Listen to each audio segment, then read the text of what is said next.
வேண்டாமா?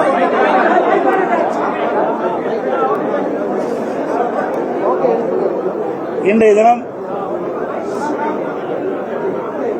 இதய புரட்சி தலைவி அம்மாவுடைய 78வது பிறந்தநாள் விழா நிகழ்ச்சி தலைமை கழகத்திலே எழுச்சியோடு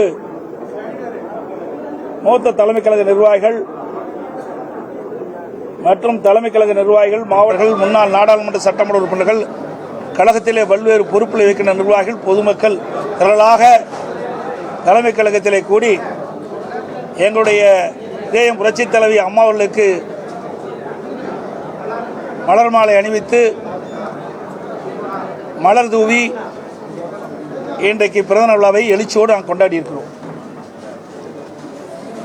இன்றைக்கு நடைபெறுகின்ற சட்டமன்ற பொது தேர்தலை ஒட்டி ஏற்கனவே 2 முறை அனைத்து இந்திய அண்ணா திராவிட முன்னேற்ற கழகத்தின் சார்பாக தேர்தல் அறிவிப்புகள் நாங்கள் வெளியிட்டுள்ளோம். இப்பொழுது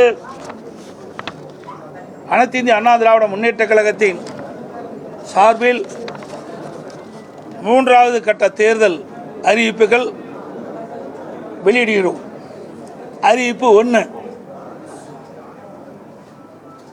திரு ஸ்டாலின் தலைமையிலான நிர்வாக திறனற்ற விடியா திமுக ஆட்சியில் கடந்த 5 ஆண்டுகளில் அத்தியாவசிய பொருட்களின் விலைவாசி விஷம்போல் ஏறி மக்கள் கடுமையாக பாதிக்கப்பட்டுள்ளனர். அதேபோல் திராவிட முன்னேற்ற கழக ஆட்சி அமைந்த பிறகு சொத்து வரி, வீட்டு வரி, மின் கட்டணம், குடிநீர் வரி போன்ற பல வரிகள் இந்த அரசால் உயர்த்தப்பட்டுள்ளது. இதனால் மக்களின் அன்றாட குடும்ப சுமை பன்மடங்கு அதிகரித்துவிட்டது.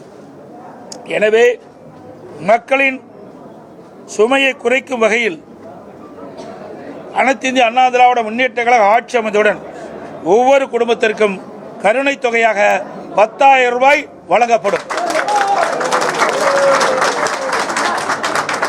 அறிவிப்பு 2. வேலைவாய்ப்பு அலுவலகங்களில்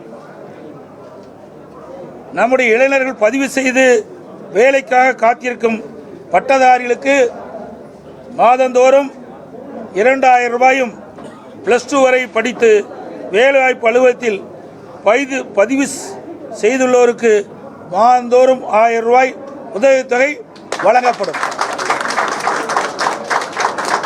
அறிவிப்பு 3. மீன்பிடி தடைக்காலங்களில் மீனவர்களுக்கு தற்போது வழங்கப்பட்டு வரும் நிவாரணத் தொகை 8,000 ரூபாய். இந்த 8,000 ரூபாயிலிருந்து அதிமுக ஆட்சி மலர்ந்தவுடன் 12,000 ரூபாயாக உயர்த்தி வழங்கப்படும். ஒவ்வொரு ஆண்டும் தைப்பொங்கல் அன்று வழங்கப்பட்டு வரும் பொங்கல் தொகுப்புடன் சேர்ந்து 1000 ரூபாய் பொங்கல் பரிசாக வழங்கப்படும். கைத்தறி நெசவாளர்களுக்கு தற்போது வழங்கப்பட்டு வரும் விலையில்லா மின்சாரம்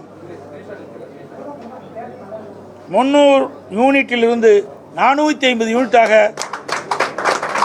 உயர்த்தப்படும்.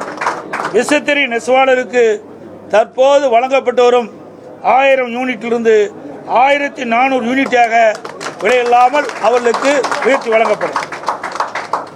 நகர பகுதியில் நடைபாதை ஓரமாக கடை வைத்திருக்கும் சிறு வியாபாரிகள் கூட்டுறவு வங்கியில் வாங்கிய கடன் முழுவதும் தள்ளுபடி செய்யப்படும்.